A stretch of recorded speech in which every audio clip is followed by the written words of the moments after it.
Hello guys, most welcome in my YouTube channel. हमारे इस YouTube channel पर आपका स्वागत है।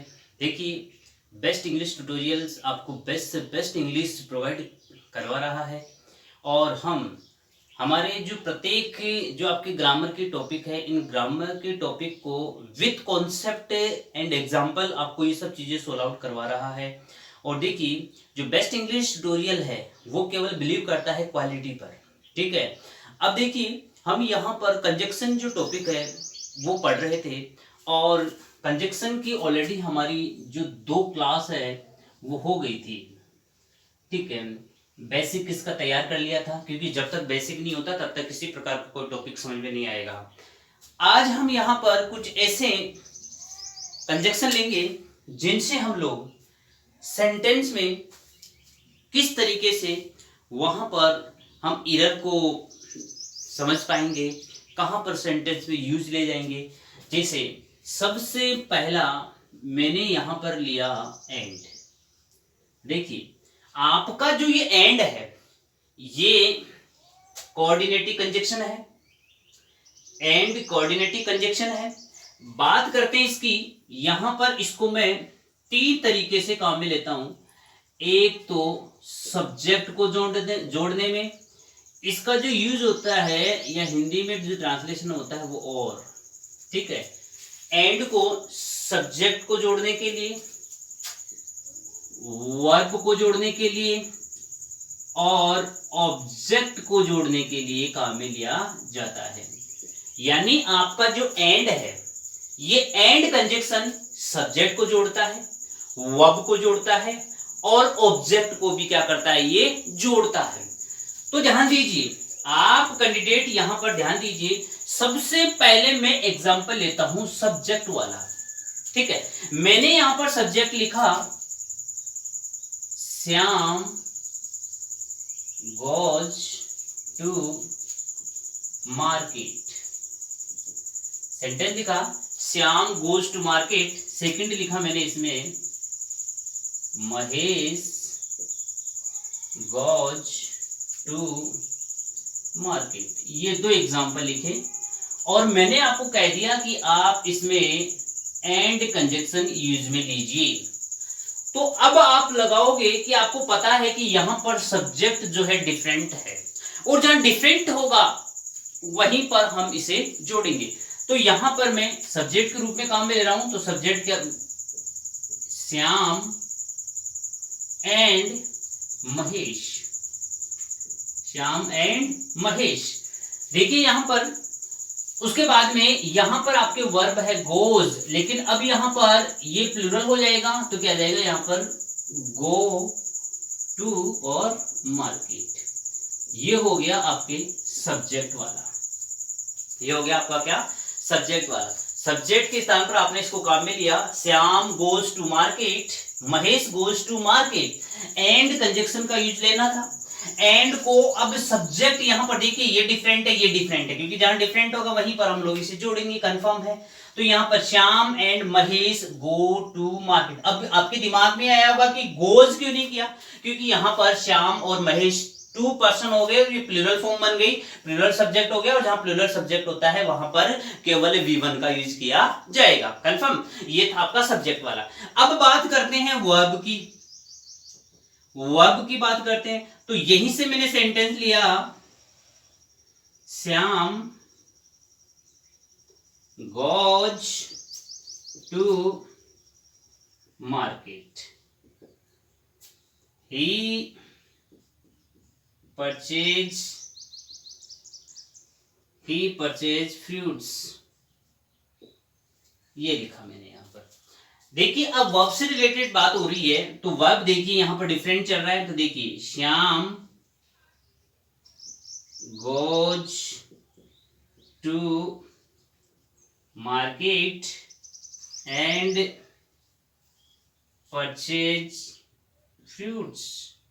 ये देखिए, ये वर्ब अब इस वर्ब के साथ में क्या हो रही है, आपस में एंड के साथ में जुड़ रहा है। ठीक है, तो इस तरीके से हम क्या है, वर्ब जो है उसको भी हम एंड कंजक्शन के रूप में इस तरीके से जोड़ते हैं।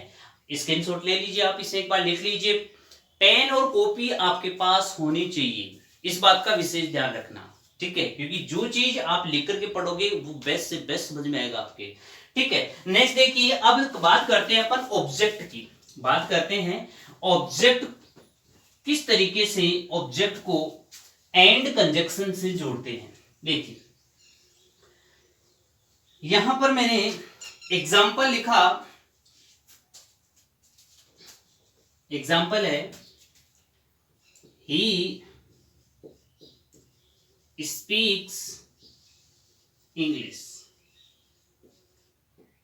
ठीक है। दूसरा लिखा ही स्पीक हिंदी, वही आपका एंड काम में लेना है, कंजक्शन एंड से जोड़ना है। तो देखिए ऑब्जेक्ट फॉर्म में बात करेंगे तो डिफरेंट ऑब्जेक्ट जोड़ दीजिए, he speaks English and Hindi.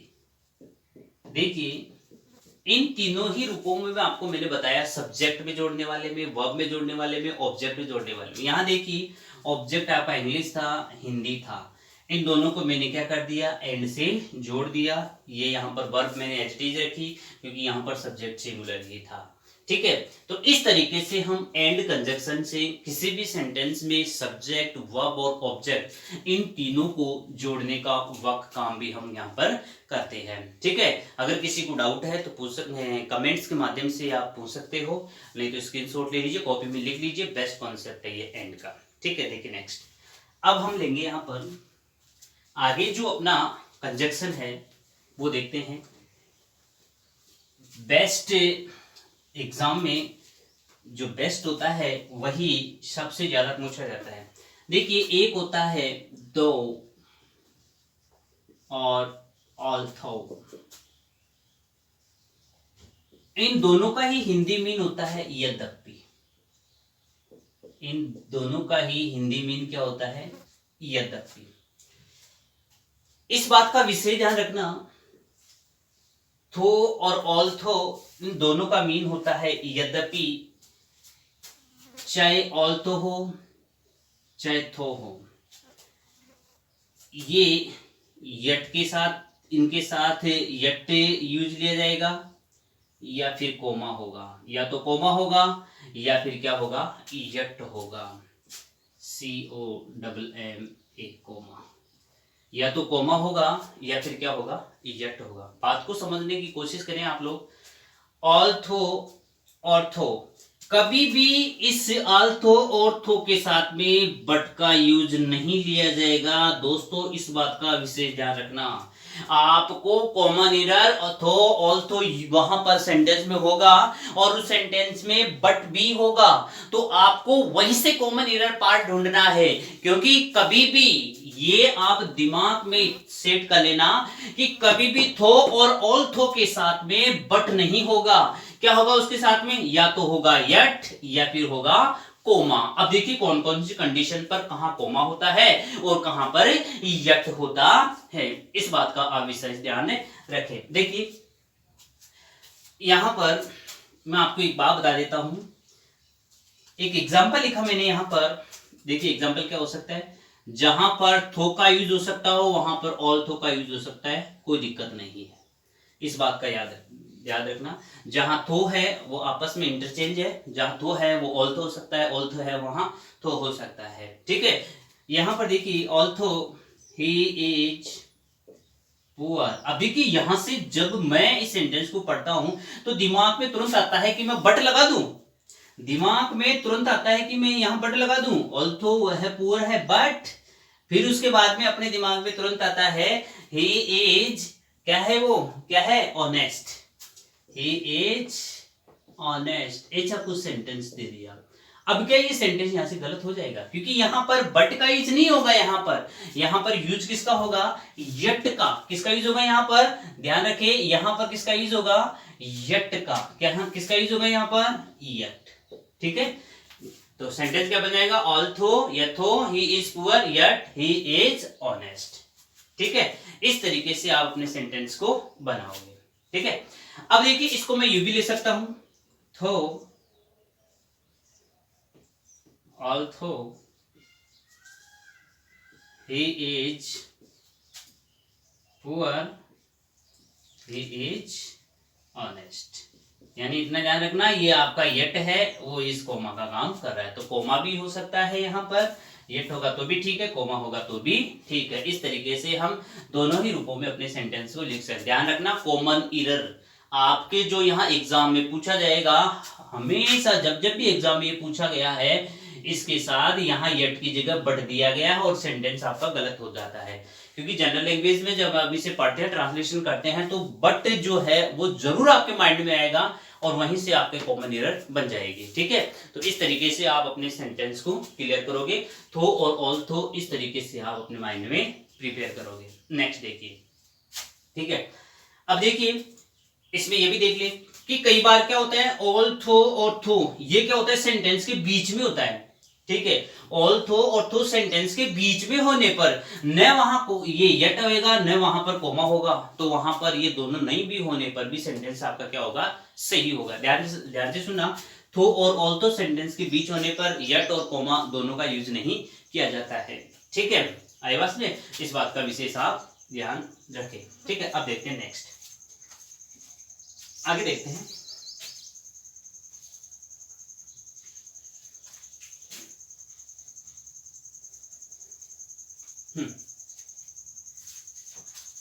देखिए बिटवीन लेते हैं आगे। बिटवीन, मैं आपसे पूछूं कि आखिर इस बिटवीन का मीन क्या होता है, तो आप मुझे डायरेक्ट कहोगे कि इसका जो मीन होता है वो होता है के बीच।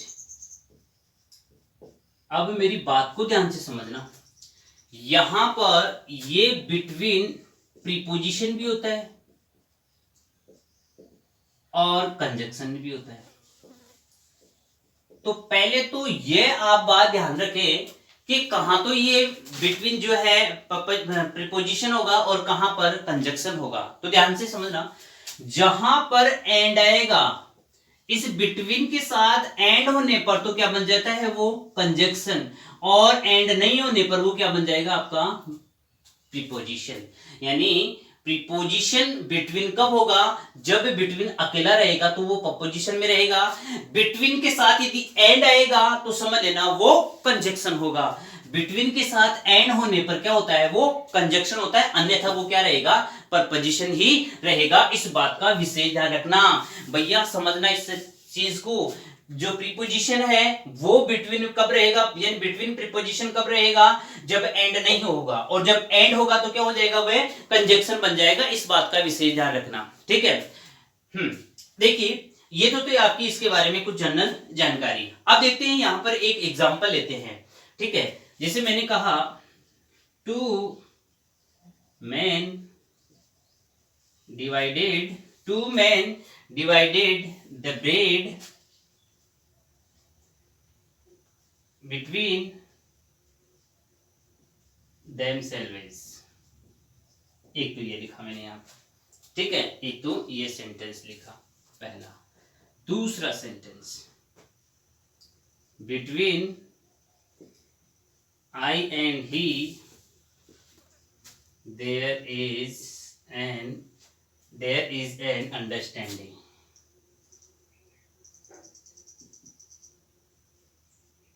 ये सेंटेंस लिखा। यहां से ध्यान, यहां देखना, आप समझना कि जो बिटवीन है, ठीक है, यहां समझना जो बिटवीन है ये प्रीपोजिशन का काम कर रहा है, और यहां पर जो बिटवीन है वो ये कंजक्शन का काम कर रहा है। बात को समझना, ये आपके माइंड में जरूर आएगा कैसे, जिससे ये कोरिलेटिव है, एंड कंजक्शन यहां पर इसके साथ में आ रहा है। बिटवीन और एंड ये दोनों साथ में रहेगा तो वह क्या बन जाएगा, कंजक्शन। और बिटवीन के साथ एंड नहीं होने पर, देखिए सेंटेंस में कहीं भी एंड नहीं है, तो यहां पर ये क्या बन जाएगा, आपका प्रपोजिशन बन जाएगा। इस बात का विशेष ध्यान रखना। यहां आपका जो बिटवीन है वो कंजक्शन है, यहां आपका जो बिटवीन है वो प्रपोजिशन है, इस बात का विशेष ध्यान रखें। दोनों सेंटेंस मैंने आपके सामने लिख लिया है, स्क्रीनशॉट ले लीजिए जिससे कि आप इसको आराम से समझ सके, देख सके बैठ के, क्योंकि इस प्रकार के कॉन्सेप्ट आपको कहीं भी नहीं मिलने वाले हैं। इस बात का विशेष ध्यान रखना, इस प्रकार के कॉन्सेप्ट आप कहीं नहीं देख पाओगे। ठीक है, राइट लीजिए, इसे स्क्रीनशॉट ले लीजिए।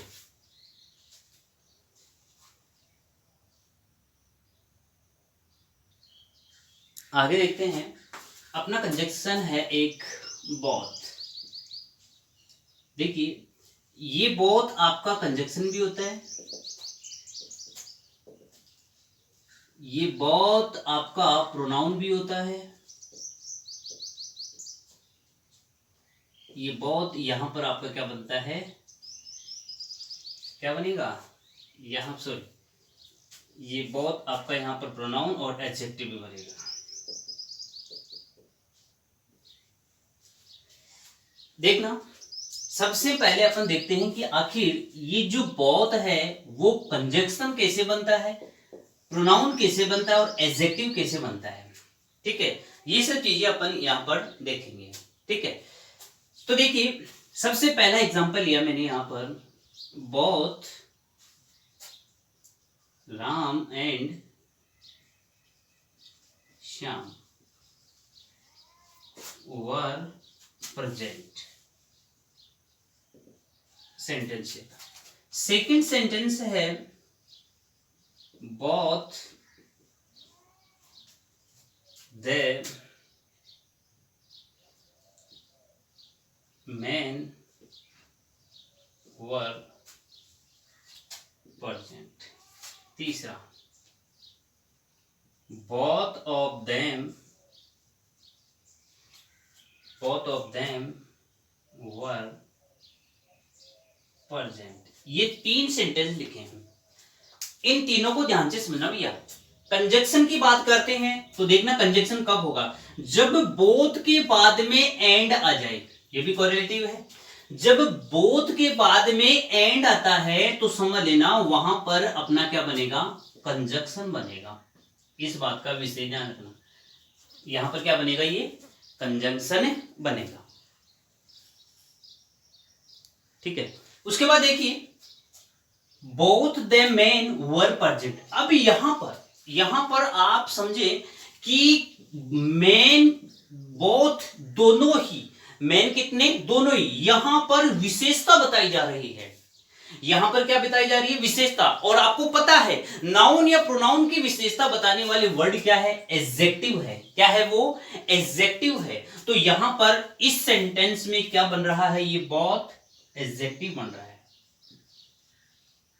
ठीक है, अच्छा जी, उसके बाद में देखिए, बोथ ऑफ, यहां पर ये प्रपोजिशन है और यहां प्रपोजिशन से ठीक पहले यदि बोथ आ जाता है तो वह आपका क्या होगा यहां पर। अब देखिए, यहां पर प्रपोजिशन जो है उससे ठीक पहले नाउन या प्रोनाउन होता है कंफर्म। तो यहां पर देखिए, अब नाउन तो है नहीं है ये, तो क्या बताएंगे इसको, हम प्रोनाउन ही बताएंगे। तो यहां पर क्या बनेगा अपना, ये प्रोनाउन।